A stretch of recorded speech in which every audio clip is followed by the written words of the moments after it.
अस्सलाम वालेकुम। मेरा नाम मोहम्मद अबू बकर सिद्दीक है और आप देख रहे हैं आसान दर्स कुरान। हमने सूरह बकरा शुरू की हुई थी और तकरीबन 25 आयत हम पढ़ चुके थे। ठीक है, इंशाल्लाह आज हम आगे पढ़ेंगे, तो शुरू करते हैं। अऊज़ु बिल्लाहि मिनश शैतानिर रजीम, बिस्मिल्लाहिर रहमानिर रहीम। इन्नल्लाहा ला यस्तही अन यज़रिबा मसलन मा बऊदतन फमा फौक़हा फ़अम्मा अल्लज़ीना आमनू फ़यअलमून अन्नहुल हक़्क़ु मिन रब्बिहिम वअम्मा अल्लज़ीना कफ़रू फ़यक़ूलून माज़ा अरादल्लाहु बिहाज़ा मसला युज़िल्लु बिही कसीरन व यहदी बिही कसीरा वमा युज़िल्लु बिही इल्लल फ़ासिक़ीन الذين ينقضون عهد الله من بعد ميثاقه ويقطعون ما أمر الله به أن يوصل ويفسدون في الأرض أولئك هم الخاسرون كيف تكفرون بالله وكنتم أمواتا فأحياكم ثم يميتكم ثم يحييكم ثم إليه ترجعون هو الذي خلق لكم ما في الأرض جميعا ثم استوى إلى السماء فسواهن سبع سماوات وهو بكل شيء عليم.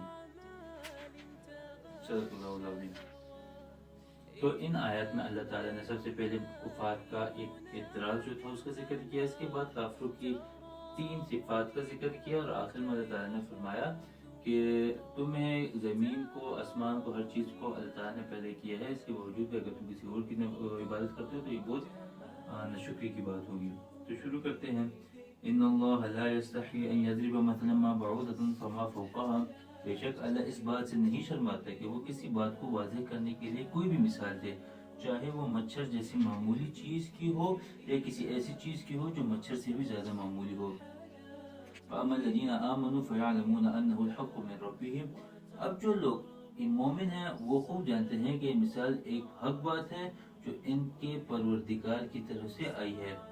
वअम्मा अल्लज़ीना कफ़रू फ़यक़ूलून माज़ा अरादल्लाहु बिहाज़ा मसला, अलबत्ता जो लोग काफिर हैं वो यही कहते हैं कि भला इस हकीर मिसाल से अल्लाह का क्या मतलब है। युज़िल्लु बिही कसीरा व यहदी बिही कसीरा, अल्लाह इस मिसाल से बहुत से लोगों को गुमराही में मुब्तला करता है और बहुतों को हिदायत देता है। वमा युज़िल्लु बिही इल्लल फ़ासिक़ीन, मगर वो गुमराह इन्हीं को करता है जो नाफरमान है। तो यहाँ पर कुफार के एक इतराज़ का जिक्र है। कुफार ने कुरान पे ये इतराज़ किया था कि अगर ये किताब अल्लाह ताला की तरफ से है तो इसमें जो है इन हकीर चीज़ों का जिक्र नहीं होता, मिसाल के तौर मक्खी, मच्छर, इनका जिक्र नहीं होता।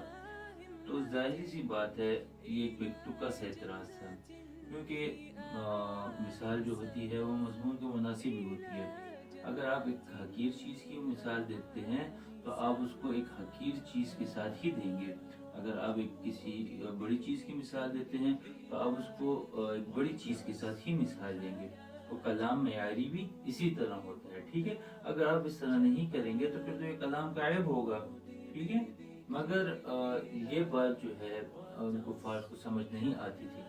मुसलमानों को तो ये बात समझ आ जाती थी, लेकिन कुफार को समझ नहीं आती थी। वजह यही थी कि अल्लाह ताला ने उनके कुफर पे इसरार की वजह से उनके कानों पे, उनकी आंखों पे, उनके दिलों पे मोहर लगाती थी, जैसे हमने पहले पढ़ा। लिहाजा एक साफ और वाज़ेह बात भी जब उनके सामने भी आ जाती तो वो उस बात को समझ नहीं सकते थे और उसका इनकार करते थे, जिसकी वजह से उनकी गुमराही जो है ना मज़ीद बढ़ती जाती थी। मज़ीद बढ़ने का मतलब ये है कि जब भी एक नई आयत आती थी तो वो उसका इनकार करते थे, यानी कि हर एक मुस्तकिल आयत का वो लोग इनकार करते थे और हर एक आयत का इनकार करना एक मुस्तकिल गुमराही है। लिहाजा उनकी गुमराही में रोज़ बरोज़ इजाफा होता जाता था। ठीक है, अल्लज़ीना यनक़ुज़ून अहदल्लाहि मिन बअदि मीसाक़िही, वो जो अल्लाह से किए हुए आहद को पुख्ता करने के बाद भी तोड़ देते हैं। वयक़तऊन मा अमरल्लाहु बिही अन युस्फ़ला, और जिन रिश्तों को अल्लाह ने जोड़ने का हुक्म दिया है और इन्हें काट डालते हैं। वयुफ़सिदून फ़िल अर्ज़, और ज़मीन में फसाद मचाते हैं। उलाइका हुमुल ख़ासिरून, ऐसे ही लोग बड़े नुकसान उठाने वाले हैं।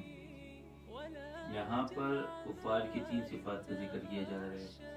पहली सिफत कुफार की यह है कि वो अल्लाह ताला से किए हुए वादे की खिलाफ वर्जी करते हैं। ठीक है, तो अल्लाह ताला से कौन सा कब वादा किया था?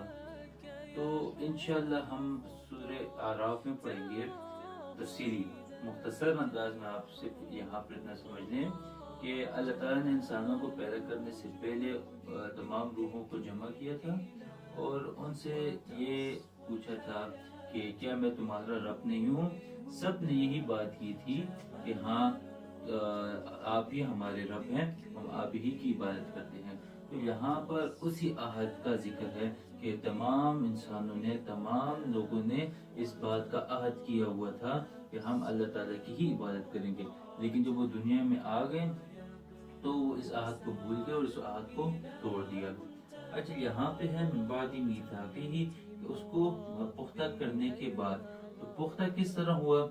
اللہ تعالیٰ نے رسولوں کو بھیجا اور ان لوگوں کو اس وعدے کی یاد دہانی کی، ٹھیک ہے نا۔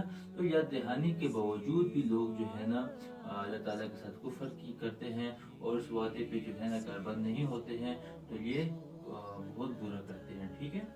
اچھا، کفار کی دوسری صفت یہ بیان کی ہے کہ اللہ تعالیٰ نے جن رشتوں کے ساتھ صلہ رحمی کا حکم فرمایا ہے وہ ان رشتوں کو توڑ دیتے ہیں، ٹھیک ہے۔ دیکھیں، اسلام نے جو قوانین رشتوں کے حوالے سے بتائے ہیں، اگر اس پہ کاربند ہوا جائے تو ایک پاکیزہ معاشرہ جو ہے نا تشکیل پاتا ہے، ٹھیک ہے۔ اور اگر ان اصولوں کو پشتے پش ڈال دیا جائے اور ان پہ کاربند نہ ہوا جائے تو ظاہری بات ہے زمین میں فساد ہی آتا ہے۔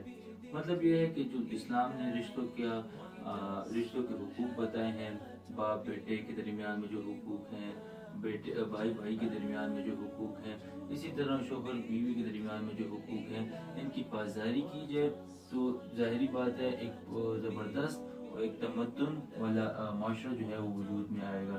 جب اگر ان حقوق کو پامال کر دیا جائے، ظاہری سی بات ہے زمین میں فساد ہی پھیلے گا، ٹھیک ہے۔ یہاں پر 3 کفار کی صفات ہیں: ایک اللہ تعالیٰ سے کیے ہوئے عہد کی خلاف ورزی، دوسرے رشتوں کی پامالی، جو اللہ تعالیٰ نے حکم دیا ہے کہ آپ صلہ رحمی کرو، اس پہ عمل نہیں کرتے اور رشتوں کی پامالی کرتے ہیں، جس کی وجہ سے تیسری صفت ان پر خود بخود آ جاتی ہے اور وہ ہے زمین میں فساد، ٹھیک ہے۔ کیف تکفرون باللہ وکنتم امواتا فاحیاکم، تم اللہ کے ساتھ کفر کا طرز عمل آخر کیسے اختیار کر لیتے ہو حالانکہ تم بے جان تھے، اسی نے تمہیں زندگی بخشی ہے۔ ثم یمیتکم ثم یحییکم، پھر وہی تمہیں موت دے گا، پھر وہی تم کو دوبارہ زندہ کرے گا۔ ثم الیہ ترجعون، اور پھر تم اس کے پاس لوٹ کر جاؤ گے۔ والذی خلق لکم ما فی الارض جميعا، وہی ہے جس نے زمین میں جو کچھ ہے تمہارے لیے پیدا کیا۔ ثم استوى الى السماء فسواهن 7 سماوات، پھر وہ آسمان کی طرف متوجہ ہوا، چنانچہ ان کو 7 آسمانوں کی شکل میں ٹھیک ٹھیک بنا دیا۔ وهو بكل شيء علیم، وہ ہر چیز کا پورا علم رکھنے والا ہے۔ یہاں پر انسان کو توجہ دلائی جا رہی ہے کہ انسان دنیا میں جن چیزوں سے فائدہ اٹھاتا ہے، ساری چیزوں سے فائدہ اٹھاتا ہے، تو وہ سب کی سب جو ہے اللہ تعالیٰ کی طرف سے ہی عنایت کردہ ہے، ٹھیک ہے نا۔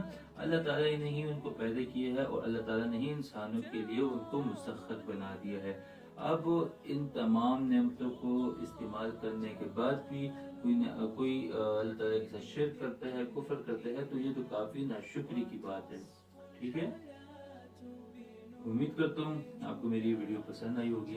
اس ویڈیو کو لائک بھی کریں، شیئر بھی کریں، اپنے دوستوں کے ساتھ بھی شیئر کریں، اور آپ کو اگر کوئی مسئلہ ہو تو نیچے کمنٹ کریں، انشاءاللہ میں آپ کو جواب دینے کی کوشش کروں گا۔ اپنا خیال رکھیے گا۔ السلام علیکم ورحمۃ اللہ وبرکاتہ۔